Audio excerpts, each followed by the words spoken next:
أعوذ بالله من الشيطان الرجيم. بسم الله الرحمن الرحيم. Lesson number 217, Surah As-Sajdah, ayah number 15 to 30. So did you try reading it last night?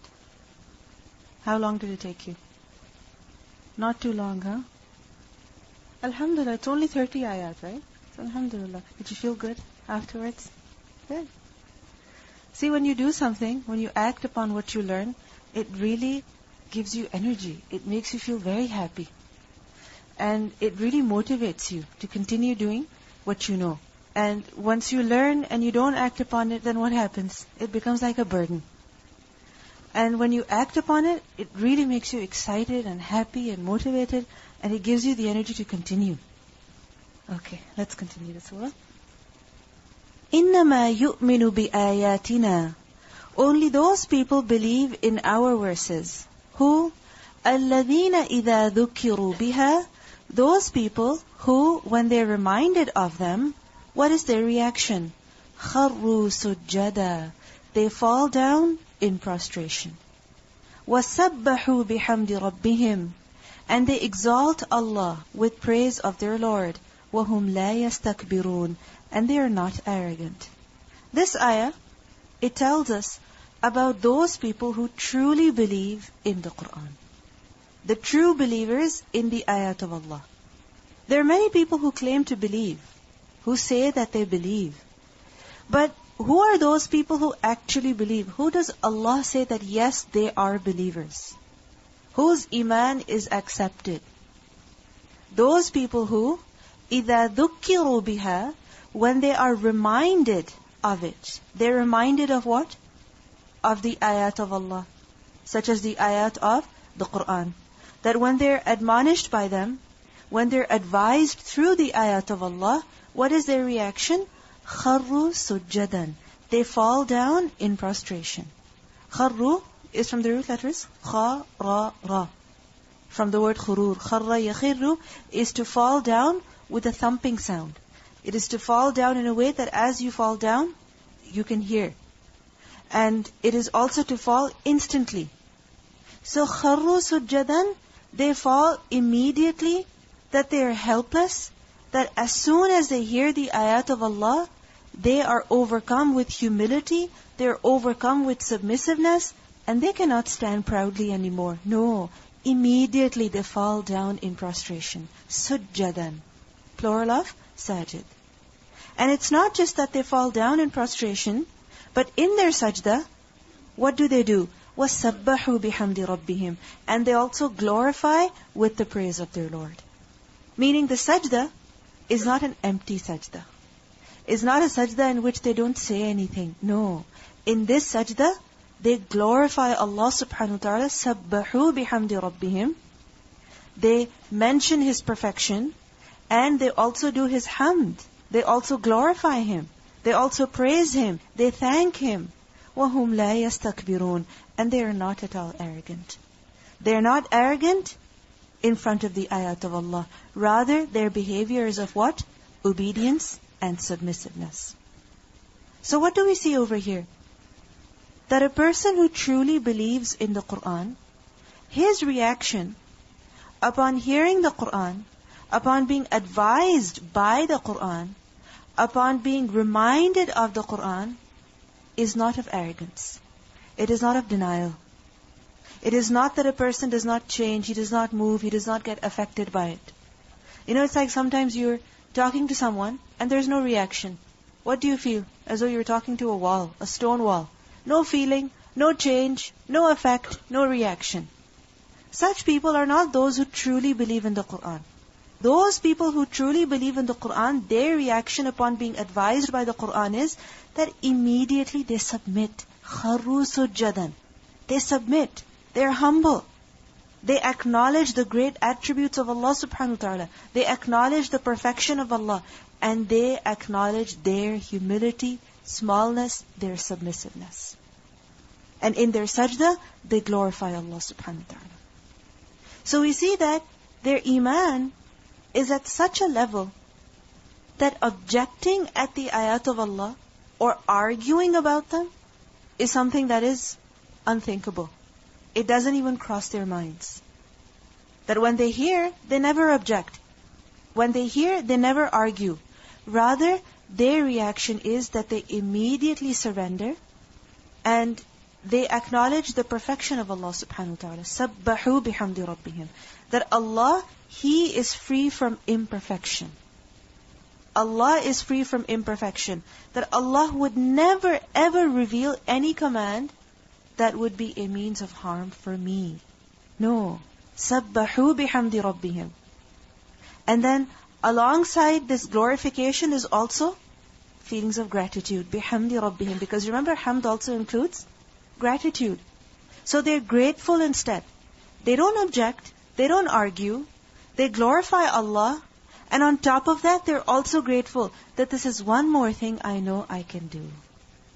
It's not that they feel it's become a burden upon them. No, they become excited. They become happy. They're grateful upon learning that this also Allah wants me to do. This is also something that Allah likes. So their reaction is completely different. And this reaction proves that they are sincere and true believers in the Qur'an.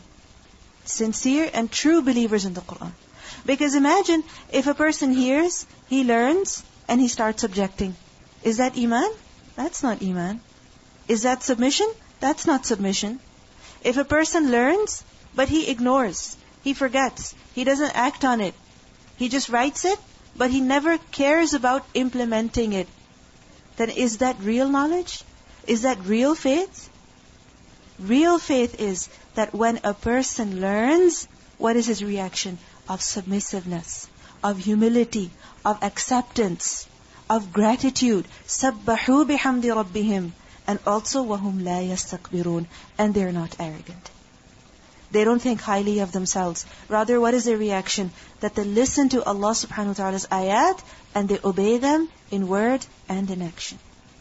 They do whatever is required. So what do we see over here? That believing in the ayat of Allah is not something small.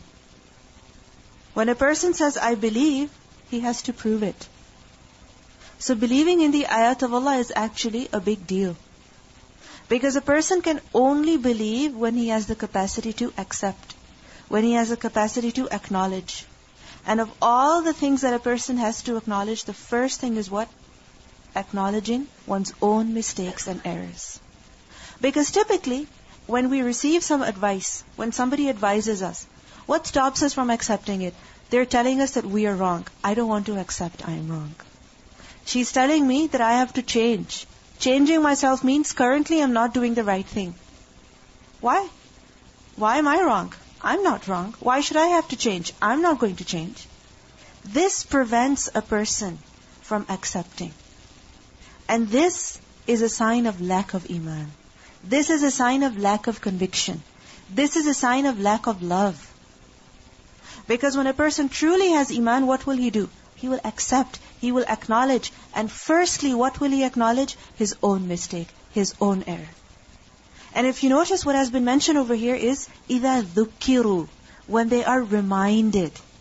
And remember, tadhkir, what does that mean? To remind of something that has been forgotten.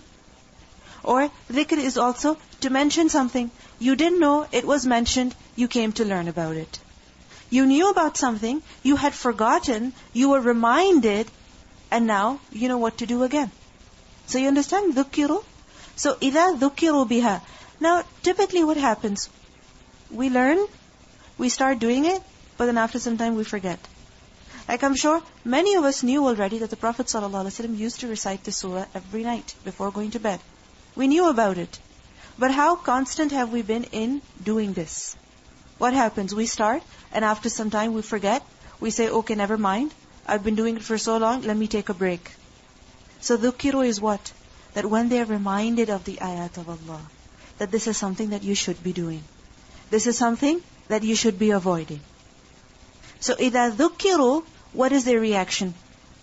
That when they are reminded of what they've forgotten, or when they are told that what they were doing was wrong, that they are at fault, they immediately change themselves according to the teachings of the Qur'an. They immediately change their behavior, their lifestyle according to the ayat of Allah. Not that they're trying to alter the ayat of Allah, change them in order to suit their desires, or presenting excuses and clarifications. No. Their reaction is of what? Acceptance, of submissiveness. That yes, I was wrong. Yes, I forgot. Yes, I should do this. Yes, I should not do it. And when a person reacts in this way, then what happens? Allah gives him the tawfiq as well. Allah gives him the ability to act on it as well. And if immediately a person responds in a way that, no, it's not my fault. Why should I do it? I'm not going to do it. Why should I have to change? Then what happens? He deprives himself of the tawfiq. Because the first thing is what? Submissiveness, acceptance. When a person submits, then Allah will give tawfiq. But if a person stands arrogantly, then he doesn't even want the tawfiq, then why will Allah give him the tawfiq? Tawfiq is given to one who opens up his heart, who is willing, not a person who is not willing. Many times it happens that we learn about something, but after some time what happens? We forget.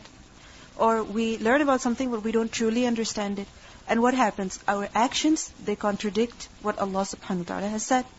And if somebody comes and tells us, reminds us, advises us, if our reaction at that time is of anger, of negativity, then what will happen? We will not be able to make a change. But if we are grateful that Alhamdulillah, Allah sent this person who told me, who had the confidence to correct me, and now I can fix myself, I can improve myself. Then when a person is grateful, then what happens? Allah gives him the tawfiq. So there is a complete difference in the reaction of a person who reacts arrogantly towards the ayat of Allah and a person who acts with humility. And we see over here that the reaction that is mentioned over here is kharru sujjadan. And sajda, what is it a sign of? It's a sign of submission, humility, servitude, acknowledging that I am small. Because when you put your head down on the floor, what does it mean? You're nothing. You're putting your forehead on the floor. Just imagine. The most dignified part of your body is on the floor. What does it mean? What does that signify? I'm nothing. I am small. I have no value. So when a person submits like this before Allah subhanahu wa ta'ala, what does it mean? That he is confessing, he is acknowledging that he is small, he is weak, that he needs Allah. This is why wasjud waqtarib. Prostrate and draw closer to Allah subhanahu wa ta'ala. So sajda is a sign of submissiveness, humility, and it is a means of attaining closeness to Allah subhanahu wa ta'ala. So this ayah is a very important ayah of the Qur'an, because it serves as a mirror for all of us. That we should look at this ayah and reflect on our behavior. We should check ourselves in the light of this ayah. That where do we stand? What is our attitude with the Qur'an? That if we learn of something in the Qur'an, we learned about it already, but somebody reminded us that the Qur'an highlights our mistakes, what do? What is our reaction? Do we present a list of excuses? I do this wrong because of such and such person, because of such and such reason, because of these circumstances I am in, because I can't do it, I don't like it. Is it a list of excuses? Is it blaming others? Or is it that we accept that yes, Allah, I know I should be doing it, I'm finding it difficult, you give me tawfiq. And when a person makes dua, he humbles before Allah, then what will happen? Allah will enable him as well. He will give him the tawfiq as well. Think about it. Being reminded of the ayat of Allah is a huge favor. It's a huge blessing. If you think, what is so special about us that Allah chose us to learn every ayah of this book? Every word of this Qur'an, what's so special about us? Were we extremely righteous? Were we extremely good towards others? Very generous, very kind, very polite? That because we're so good, this is why Allah gave us this opportunity? Think about it. Ordinary people, that's who we are. With many, many mistakes, with many, many shortcomings. But if Allah has given us this huge favor, that we are being reminded of the ayat of Allah every single day, then the test is also greater. And what is that test? That how do we react? Do we submit or do we stand arrogantly? That do we thank Allah for this blessing and accept the reminder? Or we become upset and angry and frustrated and we feel constricted that, oh my God, my life is becoming so difficult and why do I have to do this? I cannot continue this way. When a person reacts with such negativity, then he's only being ungrateful for this huge blessing, for this huge favor. And when a person reacts in this way, in a negative way, then it shows that he doesn't really have iman. He doesn't really have conviction. There's no love. There's no faith. Because if there's faith, if there's love, then submissiveness will come. Because think about it, love and submission, both of them, they go together. The one whom you love, you will listen to them. And if you say you love someone and you don't listen to them, what does it mean? You don't love them. Think about it, someone says they love you. They really love you. And you ask them to do one thing for you, they don't do it. What do you say? Just talk. That's it. They don't mean it. Many times women complain all the time. My husband says he loves me, but when I ask him, he doesn't do anything for me. I am expected to do everything. And then we complain a lot. That yes, he says he loves me, but he doesn't actually love me. She says she loves me, but she doesn't actually love me. But think about it, how do we react to Allah subhanahu wa ta'ala? That He, out of His mercy, has bestowed this huge favor on us, that He is giving us tawfiq to be reminded by the ayat of Allah, but how do we react? How is it that we behave? Now, we learned at the beginning of the surah that Tanzilul Kitab La rayba fihi min Rabbil Alameen. That this revelation of the book is from who? The Lord of the worlds, and La rayba fihi, there's no doubt in it. There's absolutely no doubt in it. So, a person who truly believes in it, that there's no doubt in the book of Allah, what will happen when he learns even one ayah of the Qur'an? Will he doubt it? Will he think it's impossible to implement it? No. Will he think this is something outdated, this is not practical today? Will he? No. Will he think this is not relevant to me? No, he will not think like that. Because he knows, La rayba fihi, there's absolutely no doubt in the book of Allah. Yes, I may be weak, I may be at fault, but the book of Allah is free of any doubt, any errors. I have to fix myself. Not that I have to start fixing the book of Allah. No, I am supposed to fix myself. And we see that at the end of the ayah, what has been said? وَهُمْ لَا يَسْتَكْبِرُونَ. And they're not arrogant. Because arrogance is one thing that prevents a person from accepting. Accepting what? His mistake. Accepting that he was wrong. Accepting that he needs to change. This is what prevents a person from accepting. Arrogance. Pride. That a person thinks highly of himself. I know more. I know what's good for me. I know what I can do. I know what day and age I live in. I know what's practical for me, and I know what's not practical for me. No. The humble one, the submissive one, the true believer, he's not arrogant. You see, in order to gain anything, what do you need to do? Give up. To gain something, you have to give up something. If you want your favorite pair of shoes, you have to spend money. If you want to travel somewhere, what do you have to do? You have to spend money. You can't get anything without giving something in return. Now, if a person wants the tawfiq to implement the book of Allah, what does he need to give up? His ego, his arrogance, his pride. And when a person sacrifices his ego, his pride, his arrogance, only then Allah will give him the ability. And such a person will have no difficulty in accepting, because he knows that كُلُّ مِنْ عِنْدِ اللَّهِ. All of it is from who? Allah subhanahu wa ta'ala. So everything is worth following. And we see many examples in the Sahaba, in the righteous people of the past, that when they were reminded of the ayat of Allah, what was their reaction? What was their behavior? Can you think of any incident? That we see many incidents about Umar radiallahu anhu that show how when he was reminded of something in the Qur'an, immediately he accepted.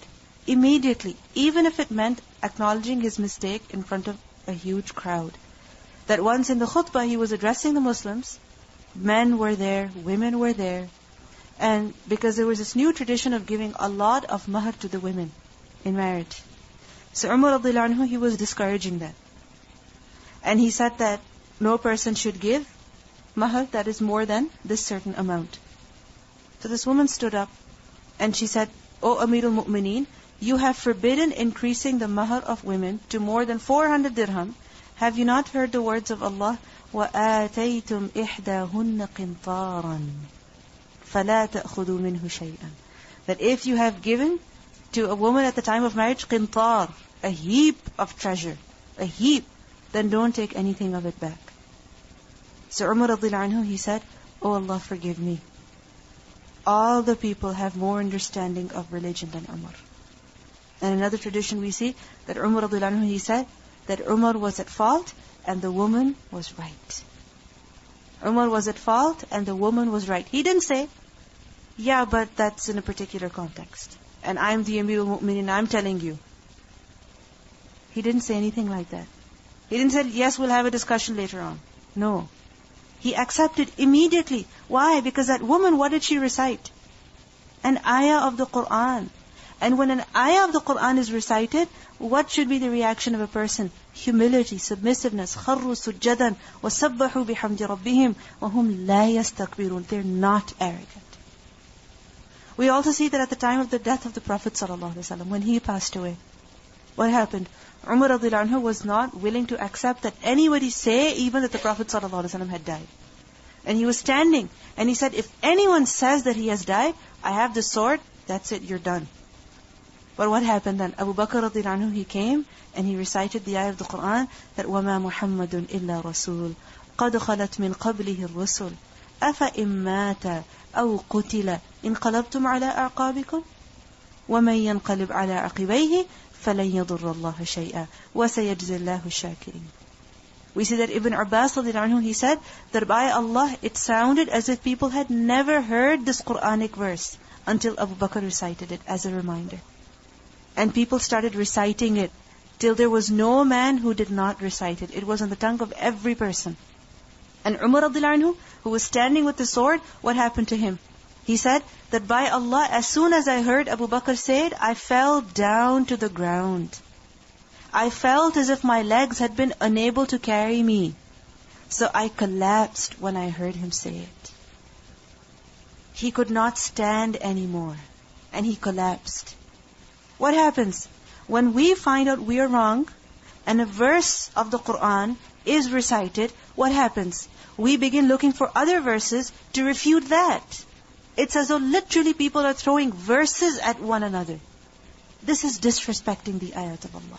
These verses of the Qur'an are not so that we fight with one another, we argue with one another, we prove one another wrong. No.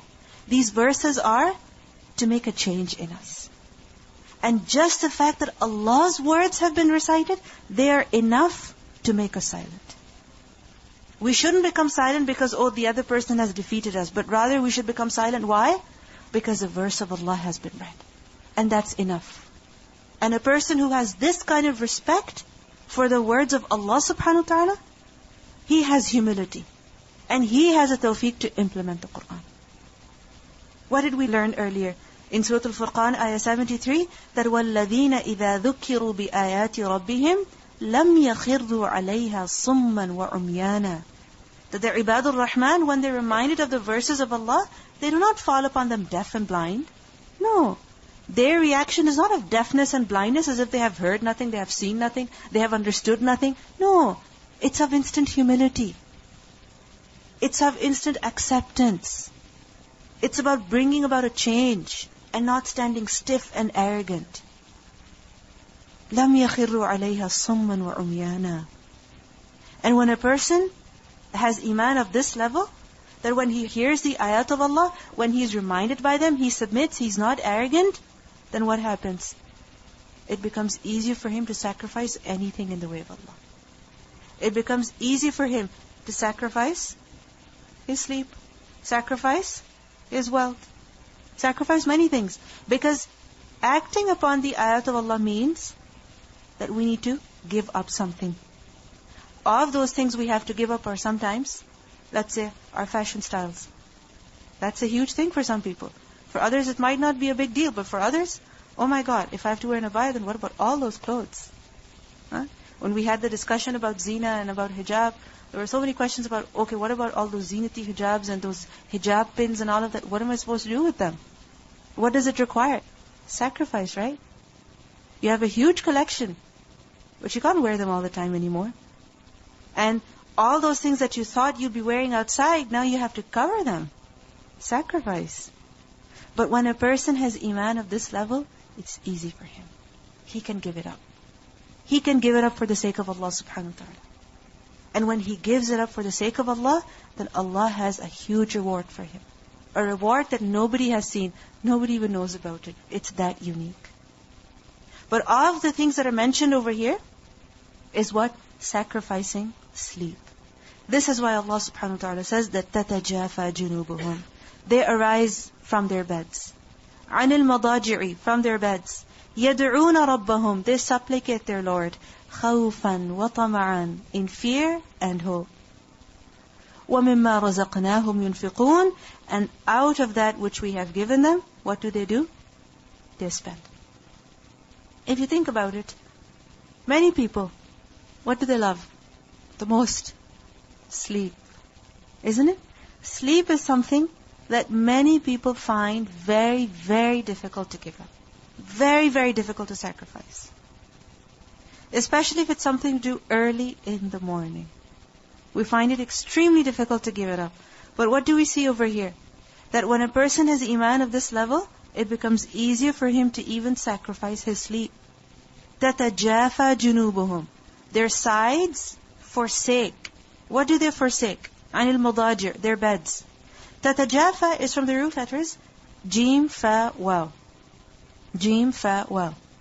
And tajafi is to be distant from something or someone. To be separated from them. To drift away from them. When does it happen?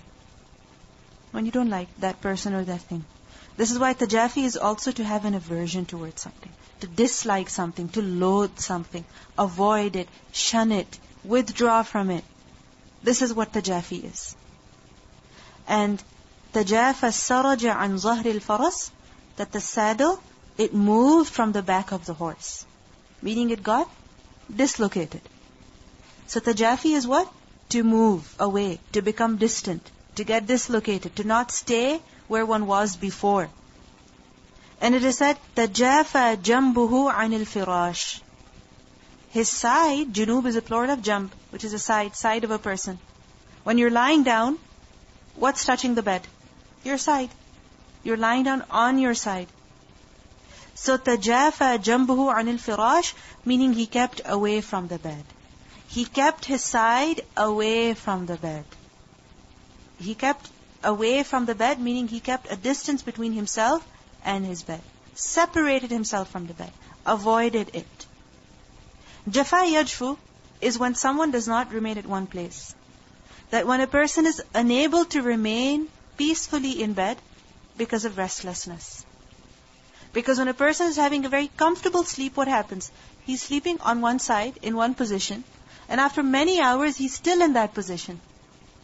But if a person is restless, he is worried, he's anxious, then what happens? Is he able to sleep peacefully? No. Constantly he's tossing and turning.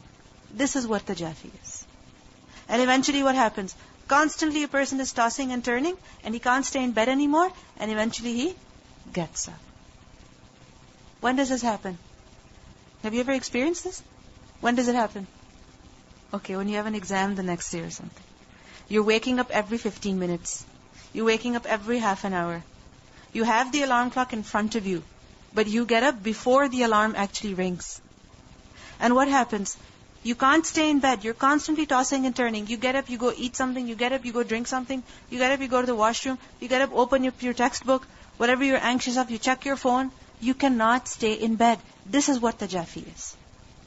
So tatajafa junubuhum. Their sides forsake.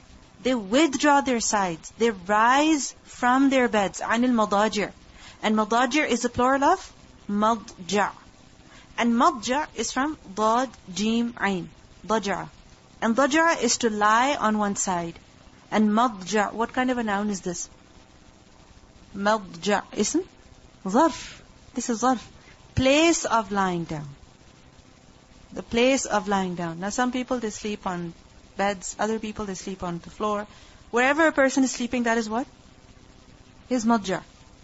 So تَتَجَافَى جُنُوبُهُمْ عَنِ الْمَضَاجِعِ. They become so restless in their beds, they cannot stay there anymore. They don't remain firm and dead in their beds. But what happens? They get up. They get up. They don't stay in their beds.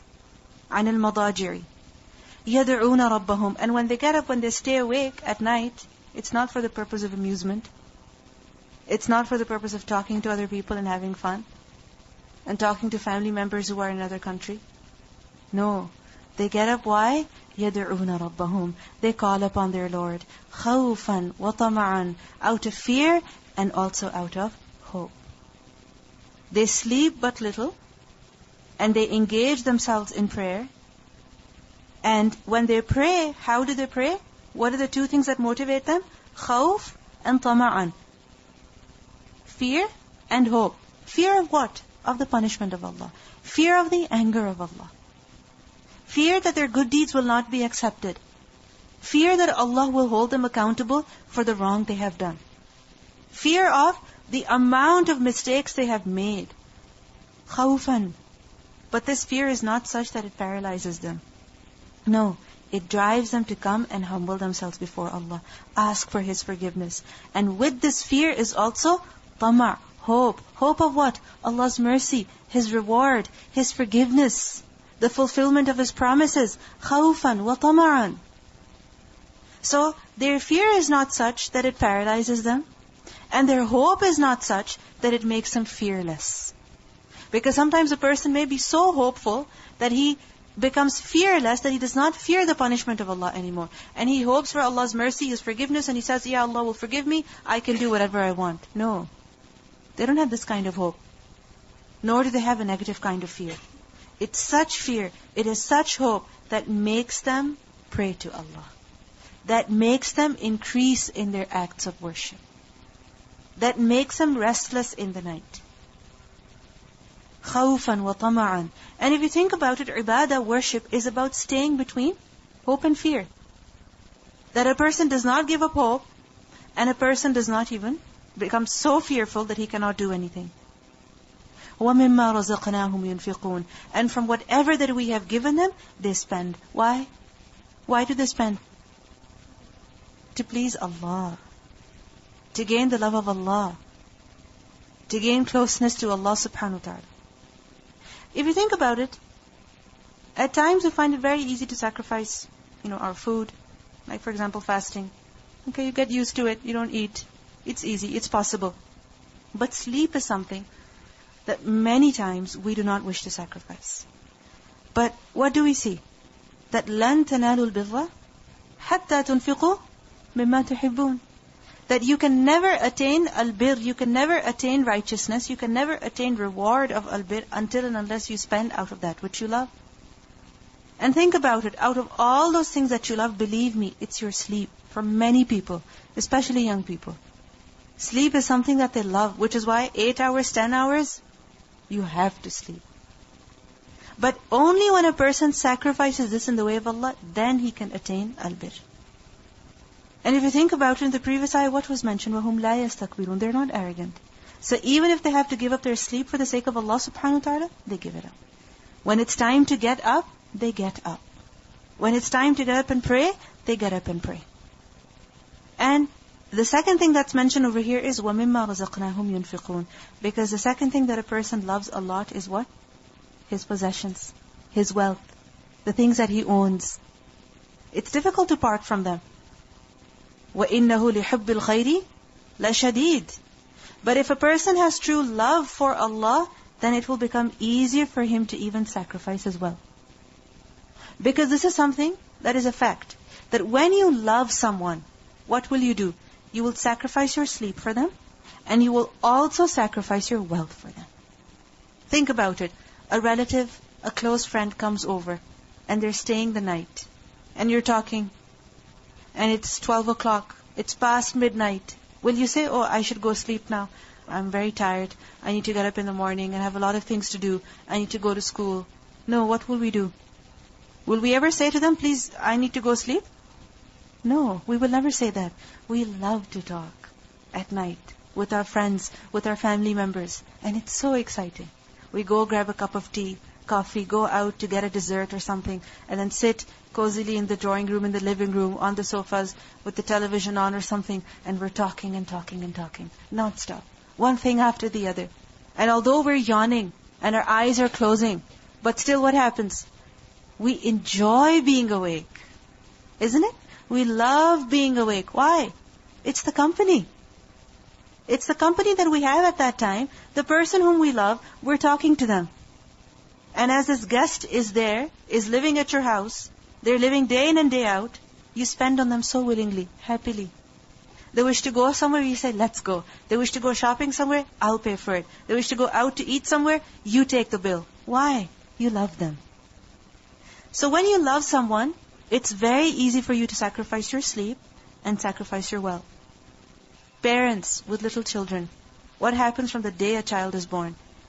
Sleepless nights. Parents complain, but will they ever let the child cry and sleep? They will never do that. Will they ever not buy diapers when the child runs out of diapers? No. They will go and buy. Will they ever not buy clothes for their child when he's growing out of his clothes? Never. They'll go and buy the clothes. So when you love someone, you sacrifice your sleep and you also spend from your wealth. وَمِمَّا رَزَقْنَاهُمْ يُنْفِقُونَ. And you do it happily. You don't do it with feelings of that this is such a burden on me. This is so difficult. Can somebody else not take care of this person for me? No. You do it happily, with excitement. You enjoy it. But isn't it amazing that people whom we love, we do this for them so happily. But Allah subhanahu wa ta'ala, whom we claim to love so much, when it comes to giving for Him, when it comes to getting up for His sake, we find it so difficult. Why? What's missing? Love. What's weak? Faith. What's not there? Certainty, conviction. So, love demands sacrifice of sleep and wealth. And if we truly love Allah subhanahu wa ta'ala, then these two things are also necessary. Now, primarily in this ayah, tahajjud is being mentioned. But tahajjud is something that is far from many of us. Think about Fajr even. For many of us, Fajr even is impossible. It's impossible that we don't get up ourselves, and when people are trying to wake us up, what happens? We become angry at them. We become angry at them. That the Jafa is a person is moving. He's not sleeping like a log. He's not sleeping in a way that you move him, you shrug him, you shake him, you yell at his head, but he doesn't get up. And he says, go away. And if a person behaves like this, then there's no love in him. There's no faith. There's no yaqeen. Because think about it. What is it that will make a person get up for Fajr no matter how tired and exhausted he or she is? What? It's certainty, yaqeen. Think about it. That the 2 rak'ah of Fajr, what do they serve as? As a protection for the entire day. And a person must remember at that time that if I don't get up and pray, I will not be protected for the rest of my day. Then how can I survive? How can I survive? Shaitan is my enemy. So many dangers surround me. I'm so vulnerable.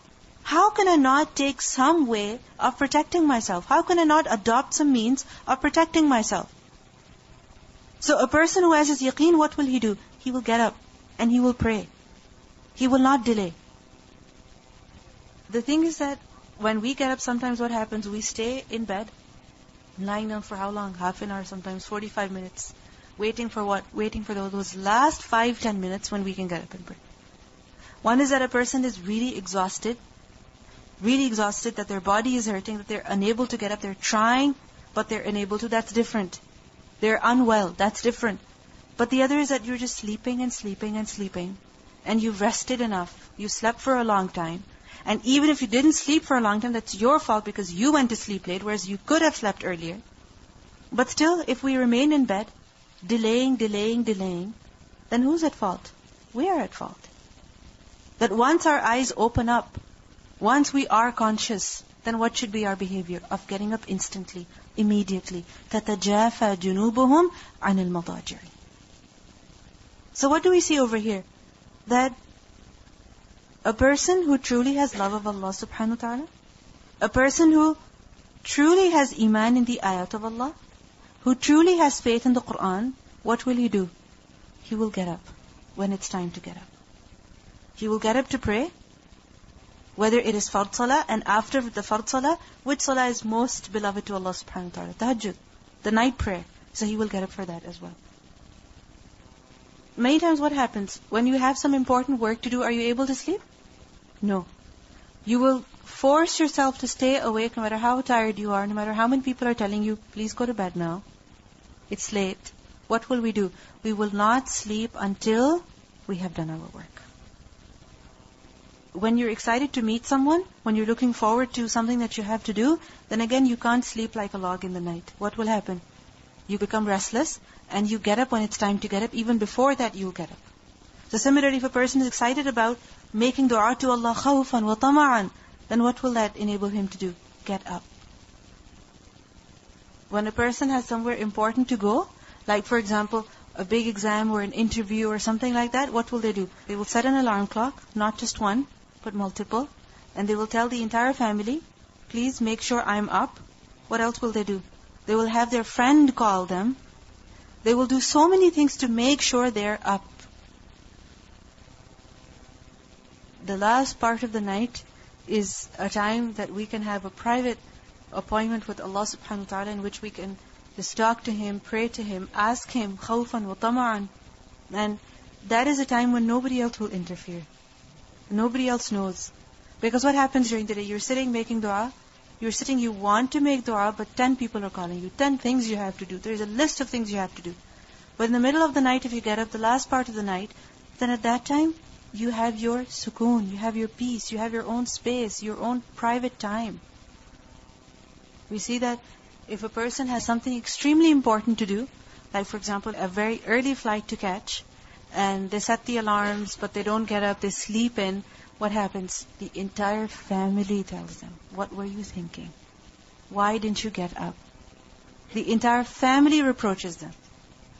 What's wrong with you? How could you be so negligent? How could you be so careless? You lost all that money. You missed your flight, your ticket, it's gone, it's finished. You didn't show up at the airport, it's gone. The whole family reproaches the person. But when it comes to missing Fajr, then what is the reaction of people typically? It happens. It's okay, pray later. If you've missed a flight, can you catch it later? No, you can't. Even if you go to the airport, can you catch it? You can't. You go 1 hour late, 2 hours late, you can't. Then why is it that when it comes to Fajr, we think, oh, it's okay, I won't pray right now, I'll pray when I get up. It's not the same. We learned in the previous ayat that on the Day of Judgment, people will wish that they be sent back so that they can do righteous deeds. People will beg, they will request again and again. But will that request be granted? No. So, now is the time to do something. And if we miss one Fajr after the other, one night after the other, one morning after the other, one opportunity after the other, then will we be given another chance once we're gone? No. And the second thing that is mentioned in this ayah is وَمِمَّا رَزَقْنَاهُمْ يُنْفِقُونَ. And out of that which we have given them, which we have provided them, what do? They spend. So what do we see over here? That those who believe in the Qur'an, those who truly believe in the ayat of Allah, because this ayah is directly connected with the previous ayah, إِنَّمَا يُؤْمِنُ بِآيَاتِنَا, that those people who truly believe in the Qur'an, what do? They spend in the way of Allah from whatever that they have.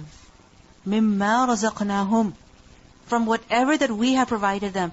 No matter what it is, no matter what the quantity is, no matter how big, how small, how much, how less, how much ever it is, what do? They spend. They do not think, oh, should I give or should I not give? Whatever they have, they spend out of it. And remember, rizq does not just include cash. What else does it include? Everything that you have. Every possession of yours. Whether it is in the form of your dishes, or it is in the form of your clothes, your linens, your accessories, your makeup, your jewelry. Anything that you possess is what? Your rizq. And rizq includes your time. So those people who truly believe in the ayat of Allah, what do? They're not selfish. They're not stingy. They don't hide their things away from other people. They don't keep their stuff with them only. No, they have an open heart. You see, this is a sign of open-heartedness. That I can give this to someone, this person needs it, okay, I'll give it. I can spend this in the way of Allah, this will draw me closer to Allah, earn me reward, okay, I'll give it. Open-heartedness, not tightness. And when a person is open-hearted like this, then when he learns about the ayat of Allah, what will he do? He will accept. He will not say, no, not for me. I cannot do it, too difficult. No. So, this is an entire attitude, an entire behavior of acceptance, open-heartedness. I should do this, okay. I should give this, okay. So from their wealth, from their time, from their energies, from whatever that they possess, what do? They spend مِمَّا رَزَقْنَاهُمْ يُنْفِقُونَ to gain the pleasure of Allah. They spend on the needy. They spend on their relatives. They spend on those who are not related to them. They spend on those who ask, those who don't ask. Those who appear to be needy, those who don't appear to be needy. They spend as sadaqah. They spend in zakat. They spend in the form of gifts. They spend in order to serve the deen of Allah, in order to strengthen the deen of Allah. وَمِمَّا رَزَقْنَاهُمْ يُنْفِقُونَ.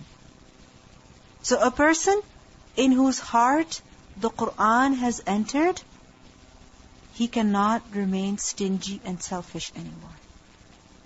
Why? Because he's always looking forward to more and more good deeds.